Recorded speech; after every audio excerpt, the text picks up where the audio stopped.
Unajua tonsils sio ugonjwa, lakini ni kinga imara zaidi katika mwili wako. Tonsils hizi ni tezi mbili ambazo ziko katika upande wa kulia na kushoto kabisa nyuma ya koo la chakula, ni za duara fulani hivi. Na tonsils mara nyingi huwa zinakuwa sana kwa watoto wadogo na huwa zinafanya kazi kubwa sana. Nitakuelezea leo kazi za tonsils. Kwa nini mtu anakuwa na tonsils?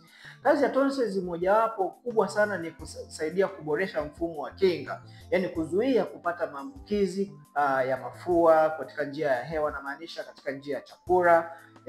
Sasa watoto wadogo wanahitaji kuwa na tonsils, mara nyingi zinakuwa ni kubwa kidogo, kwa sababu zinafanya kazi ya kufundisha mfumo wa kinga, kwa sababu kinga asilimia kubwa magonjwa ya watoto huwa yanaanzia katika mfumo wa upumuaji, wengine katika mfumo wa mmeng'enyo wa chakula. Kwa hiyo tonsils zipo sana kwa ajili ya kumsaidia mtoto mdogo, na kadri umri unavyozidi kuwa mkubwa ndivyo ambavyo ukubwa wa hizo tonsils unapungua. Inamaanisha kinga za mtu zinaongezeka, zinakuwa. Kwa hiyo hahitaji tena kuwa na hizi tonsils kubwa kama zilizokuwa nazo mtoto. Lakini sasa changamoto inakuja pale ambapo tonsils hizi zinashambuliwa na kutengeneza tatizo ambalo tunaita tonsillitis au tonsil stones. Sasa endelea kunifuatilia, nitakuwa nafundisha kwa kina juu ya changamoto hizi za tonsils na tonsil stones. Furahia afya bora, afya ni mali, afya ni uhai.